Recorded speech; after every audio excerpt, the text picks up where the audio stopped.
नमस्कार दोस्तों, आज हम लोग फिर ज्योग्राफी का एक बहुत ही इम्पॉर्टेंट टॉपिक शुरू करेंगे। General circulation of the atmosphere, जो क्लाइमेटोलॉजी से संबंधित है। यह बहुत ही इम्पॉर्टेंट टॉपिक है और इसमें हमें क्या क्या समझना है कि इसकी डेफिनेशन क्या है और इसके कंपोनेंट कौन कौन से हैं और ट्राइफिल्डर मॉडल क्या है, इसके बारे में हमें जानना है। तो सबसे पहले हम लोग शुरू करते हैं कि इसकी डेफिनेशन, इसकी परिभाषा। तो हमारी पृथ्वी और वायुमंडल के मध्य एयर प्रेशर जो ग्रेडियंट है, वायुदाब जो प्रवणता है, इसी वायुदाब प्रवणता के कारण लोकल लेवल पर एंड ग्लोबल लेवल पर, स्थानीय स्तर पर और वैश्विक स्तर पर दैनिक, मौसमी और वार्षिक स्तर पर जो विंड या हवाएं चलती हैं, इसी को हम क्या बोलते हैं, सामान्य परिसंचरण किसका, एटमॉस्फेयर का, वायुमंडल का। तो ये हमारी परिभाषा हो गई। और अब यहाँ पर प्रेशर ग्रेडियंट की बात हो रही है। तो प्रेशर ग्रेडियंट में थोड़ा आप लोगों को फिर मैं रिकॉल करा दूंगा कि दो स्थान के बीच में या पृथ्वी और आपके उसके एटमॉस्फेयर के बीच में जो एयर प्रेशर का डिफरेंसेज होता है, जो अंतर होता है, उसे हम क्या बोलते हैं, प्रेशर ग्रेडियंट। या दो आइसोबार लाइन के मध्य में जो अंतर है उसे हम बोलेंगे प्रेशर ग्रेडियंट। और इसी प्रेशर ग्रेडियंट की वजह से हमारी जो विंड है या पवनें हमारी गतिशील होती हैं। और विंड पवन जो हमेशा जो है always high pressure to low pressure की ओर चलती है।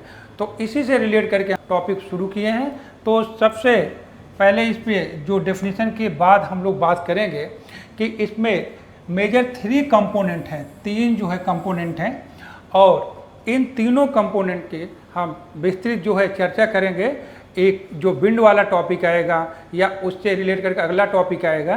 तो आज जो है हम इन तीनों कंपोनेंट के बारे में जानेंगे, क्या हैं ये तीनों कंपोनेंट। एक प्राइमरी और लॉन्ग टर्म सर्कुलेशन, प्राथमिक और दीर्घकालिक जो परिसंचरण है।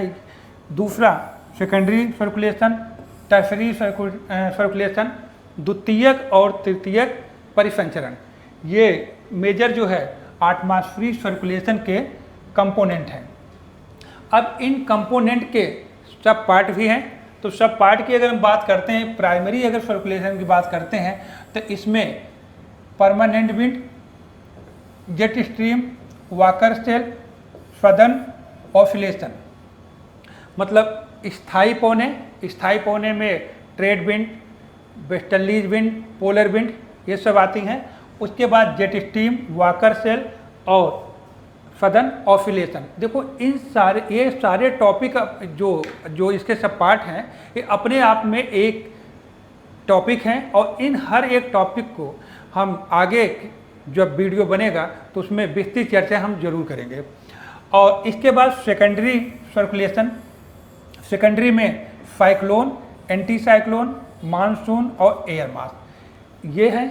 और जो टर्शरी आपका सर्कुलेशन है, इसमें आप पीरियाडिक विंड और लोकल विंड की बात करेंगे। तो पीरियाडिक विंड में अगर हम बात करते हैं तो सी ब्रिज और लैंड ब्रिज की, valley bridge and mountain bridge की।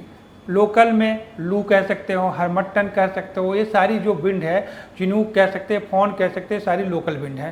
तो ये सारे जो है एटमॉस्फेरिक सर्कुलेशन से जुड़े जो कंपोनेंट और सब कंपोनेंट हैं, इन्हें हम 3 पार्ट, उसके फिर सब पार्ट जो हैं इसे अलग अलग पार्ट में हम डिवाइड किए गए और सब टॉपिक पे डिस्कस करना है। फिर इसके बाद हम लोग डिस्कस करेंगे कि जो हमारा ये ट्राइफिल्डर मॉडल है, ठीक है, वायुमंडल का त्रिकोशीय देशांतरी परिसंचरण है, इसके बारे में ये काफ़ी इम्पोर्टेंट टॉपिक है।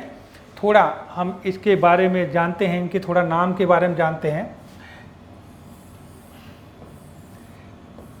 यहाँ पर जो हमारा वायुमंडल है और हमारी जो पृथ्वी है, इनके जो मध्य में जो प्रेशर ग्रेडियंट है, इसी प्रेशर ग्रेडियंट के कारण जो है कि सरफेस पर अगर कहीं पर लो प्रेशर है तो एटमॉस्फेयर में हाई प्रेशर बना हुआ है। इसी कारण से वह जो है कंटिन्यूस सर्कुलेशन उसमें होता रहता है और सिस्टम बना रहता है। और अगर एटमॉस्फेयर में भी लो प्रेशर हो जाए और सरफेस पे भी लो प्रेशर हो जाए तो ये सर्कुलेशन बंद हो जाएगा, ये संभव नहीं है। कंटिन्यू जो है ये नेचर है मानव में, मानव के प्रति एक बार आपको अविश्वास आ सकता है, लेकिन नेचर जो उसका काम है वो कंटिन्यू करती रहती है। तो यहाँ पर देखेंगे कि जो आपको हाई प्रेशर लो प्रेशर अर्थात प्रेशर बेल्ट की जो बात किया था इसके पहले वाली लेक्चर में, तो एक बार उसे हम थोड़ा से आपको याद दिलाएंगे। 0 डिग्री 5 नॉर्थ और 5 साउथ, फिर 30, फिर 60, 65, फिर 90 डिग्री। तो ये सेम जो है बेल्ट नीचे भी वही बनेगी।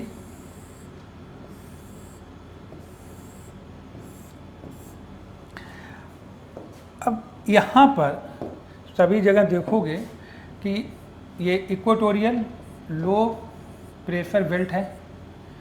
अब ऊपर ये हाई सब ट्रॉपिकल हाई प्रेशर बेल्ट, फिर सब पोलर लो प्रेशर बेल्ट और ये पोलर हाई प्रेशर बेल्ट। जिस तरह से ऊपर है ऐसे ही नीचे होगा, अर्थात दोनों गोलार्ध में सब एक जैसे low pressure high pressure low pressure high pressure ये है। ये सरफेस पर है, सरफेस पर लो प्रेशर सेंटर है, फिर हाई प्रेशर, फिर लो, फिर हाई है। ठीक जो लो प्रेशर है ये हमें किसको इंडिकेट करते हैं, ये साइक्लोनिक कंडीशन को बताते हैं। यहाँ पर लो प्रेशर सारे साइक्लोन बनेगा, लेकिन यहाँ पर एक चीज़ ध्यान रखना कि 5 डिग्री नॉर्थ और साउथ इक्वेटर के सहारे कोई भी साइक्लोन नहीं बनता है, क्योंकि यहाँ पर कोरियालिस फोर्स प्रेजेंट नहीं रहता है। तो इस वजह से यहाँ पर साइक्लोन नहीं बनेगा, लेकिन लो प्रेशर के सहारे साइक्लोन बनता है। तो यहाँ पर इसके ऊपर एंटी साइक्लोन, हाई प्रेशर के सहारे एंटी साइक्लोन, फिर लो प्रेशर के सहारे साइक्लोन, अब फिर ऊपर हाई प्रेशर सहारे सरफेस पे क्या होगा, एंटी साइक्लोन। एंटी साइक्लोन ये सरफेस पे हो रहा है। जो कंडीशन सरफेस पे है इसके अपोजिट कंडीशन होती है हमारे एटमॉस्फेयर में। तो एटमॉस्फेयर में अगर सरफेस पे इक्वेटर के सहारे लो प्रेशर है तो एटमॉस्फेयर में क्या होगा, हाई प्रेशर होगा। अगर सरफेस सहारे सब ट्रॉपिकल 30 और 35 पर यहाँ पर हाई प्रेशर है, एटमॉस्फेयर में लो प्रेशर होगा। फिर यहाँ पर सब पोलर पर सरफेस पे लो है तो एटमॉस्फेयर में हाई प्रेशर, और यहाँ पर पोलर पे हाई प्रेशर है तो एटमॉस्फेयर में लो प्रेशर होगा। ये इस तरह से इनमें आपस में क्या है, जो ग्रेडियंट बना हुआ है, दाब प्रवणता में अंतर जो बना हुआ है, इसी वजह से इसमें सर्कुलेशन भी बना रहता है। अब क्या है, यहाँ पर जो लो प्रेशर से जो विंड हवा गर्म होके कन्वेंशनल करंट के रूप में ऊपर उठी थी, यह पवन जो है ऊंचाई पर जाएगी। ऊंचाई पर जाने के बाद ये ठंडी हो जाएगी। ठंडी और भारी होने की वजह से देखो गर्म जो एयर है वो तब तक उसमें अपलिफ्ट मूवमेंट हो रहा है, अपवार्ड मूवमेंट होता रहेगा जब तक उसके जो सराउंडिंग एयर है एटमॉस्फेयर के उसके इक्वल उसका टेम्परेचर नहीं हो जाएगा। जैसे सराउंडिंग एयर के इक्वल के बराबर उसका तापमान हो जाएगा, वो एयर जो है ऊपर उठना बंद कर देगी, वो बैठने लगेगी। तो जब ये अपने सराउंडिंग एयर के आसपास के जो एयर के बराबर जब इसका टेम्परेचर हो जाता है तो ऊपर वो उठना बंद कर देती है। बंद करने की वजह के बाद ये बोथ हेमिस्फीयर दोनों गोलार्धों में ये मुड़ जाती है। मुड़ने के बाद ये ठंडी और भारी होकर 30 और 35 पर बैठती है। जब दोनों 30 और 35 पर बैठती है तो यहाँ पर सब ट्रॉपिकल हाई प्रेशर और साउथ में, नॉर्थ में और साउथ में दोनों पर यहाँ हाई प्रेशर और क्रिएट करती है। तो जब यहाँ हाई प्रेशर क्रिएट होता है तो अभी मैं थोड़ी देर पहले बताया था कि wind always high pressure to low pressure चलती है। तो अब सरफेस पे क्या हो रहा है, हाई प्रेशर से लो प्रेशर की तरफ विंड ये चलने लगी। यहाँ पर high pressure to low pressure को विंड चलने लगी। अब ये जो high pressure low pressure wind चल रही है इसे बोलते हैं, यहाँ पर 30 से ये 5 डिग्री नॉर्थ और यहाँ पर साउथ 30 से 5 डिग्री साउथ वाले जो रीजन है इसमें जो विंड चल रही है इसे बोलते हैं ट्रेड विंड। वैसे हम इसके जब विंड वाले टॉपिक में बहुत अच्छे से चर्चा करें, बस यहाँ पर थोड़ा सा समझना है बस इसे। अब यहाँ पर जब ये आ रही है हाई प्रेशर लो प्रेशर, फिर यहाँ पर इक्वेटर के सहारे ये फिर गर्म हो रही है, गर्म होकर फिर ये कन्वेंशनल करंट के रूप में ऊपर जा रही, फिर ठंडी हो रही, फिर भारी होकर फिर नीचे बैठ रही, फिर गर्म हो रही, फिर इस तरह से एक साइकिल कंटिन्यू चलती रहती है। ये जो साइकिल चल रही थी इसकी स्टडी जो है, इसका अध्ययन किया एक स्कॉलर था हेडली। हेडली ने इसका अध्ययन किया, तो इसीलिए इसके बोलते हैं, इसमें जो ये वाली फिल को हेडली फिल, इस सेल को क्या बोलेंगे, हेडली सेल। ठीक, तो हेडली सेल के बाद अब यहाँ पर ये लो प्रेशर है, तो लो प्रेशर से जो एयर अपलिफ्टमेंट हुई थी, ऊपर उठी थी, ऊंचाई पे गई और ये भी ऊंचाई जाती रहेगी तब तक जाएगी जब तक ये सराउंडिंग एयर से ज़्यादा गर्म रहेगी। जब ये सराउंडिंग एयर जो उसके आसपास की हवा है उसके बराबर जैसे गर्म हुई, उसका टेम्परेचर इक्वल हुआ, तो ये भी ठंडी हो जाएगी, ठंडी होके भारी होके ये भी मुड़ेगी दोनों तरफ, और एक इसकी ब्रांच पोलर की तरफ और एक इक्वेटर की तरफ आएगी, और आकर ये भी 30 और 35 बैठेगी, और इधर की जो ये ब्रांच गई थी ये भी पोलर पे जाके बैठेगी। तो पोलर पे जाके बैठ रही है, तो यहाँ पर क्या है कि इसका मतलब ये सब ट्रॉपिकल और सब पोलर के मध्य में ये जो ब्रांच बनी, जो सेल बनी, इस सेल की स्टडी किया था एक स्कॉलर थे फेरल महोदय, फेरल, इसलिए इसे फेरल सेल बोलते हैं।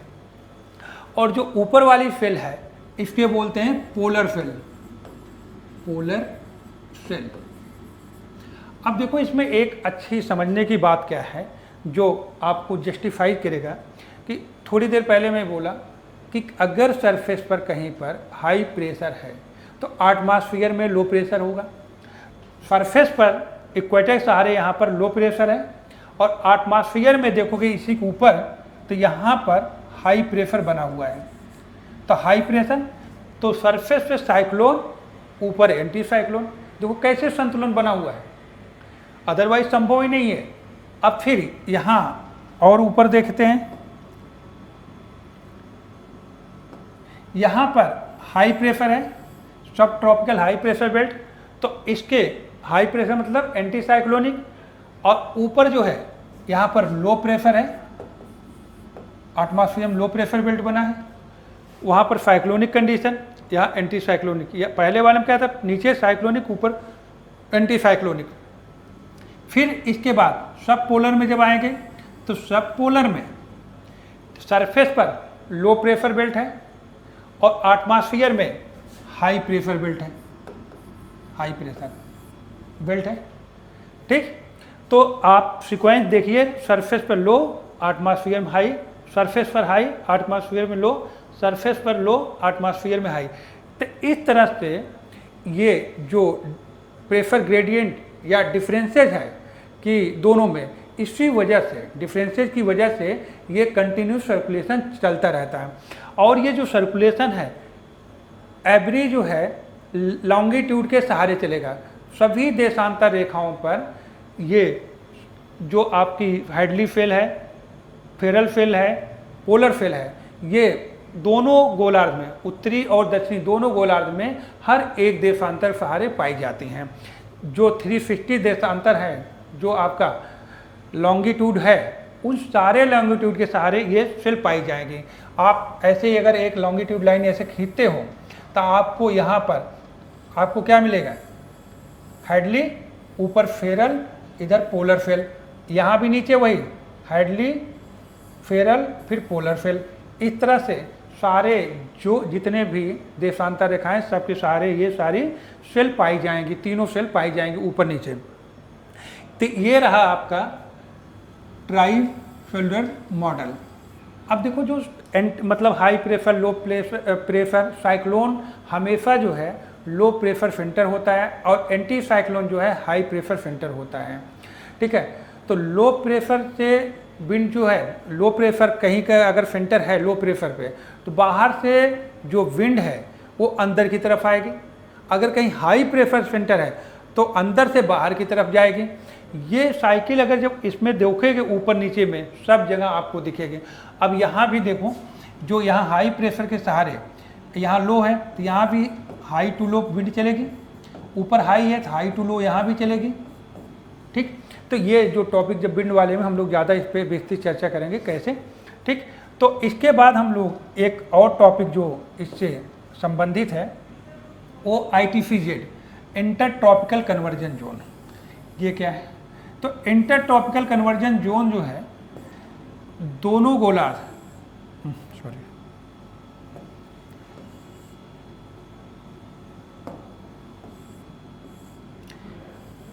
ये 30-35, नीचे ये इक्वेटर लाइन। अब इसके सहारे ये लो प्रेशर बेल्ट और ये high pressure belt, high pressure belt. Wind जो है हाई प्रेशर टू लो चल रही है, जिसे ट्रेड विंड कह रहे हैं। जहाँ पर ट्रेड विंड आपस में मिलती हैं उस रीजन को क्या बोलते हैं हम? ITCZ, inter tropical conversion zone. अगर मान लो इसके सहारे, अगर यहाँ इसके सहारे ITCZ मिले तो इसे बोलेंगे इंटर ट्रॉपिकल कन्वर्जन जोन। जहाँ पर दोनों गोलार्ध की व्यापारिक कोने आपस में मिलती हैं उसे हम अंतर उष्णकटिबंधीय मेखला कहते हैं या ITCZ कहते हैं। अब इसके साथ जो है ये टॉपिक समाप्त होता है अपना, और नेक्स्ट जो है क्लास में हम लोग जब मिलेंगे तब फिर एक नए टॉपिक की शुरुआत करेंगे। वैसे ज्योग्राफी में हमारी ये कोशिश रहेगी कि अगली जो क्लास हमारी हो वो सीक्वेंस में विंड की हो, क्योंकि आगे हम लोग विंड में बात करेंगे कि परमानेंट विंड क्या होती है, फिर लोकल विंड क्या है, सीजनल विंड क्या है, पीरियाडिक विंड क्या है, इसकी सारी चर्चा करेंगे। फिर हम लोग जेट स्ट्रीम की बात करेंगे, फिर साइक्लोन एंटी साइक्लोन की बात करेंगे। इस तरह से आगे की तरफ हम लोग बढ़ते रहेंगे। तो आज का लेक्चर बस यहीं पर समाप्त होता है। Thank you.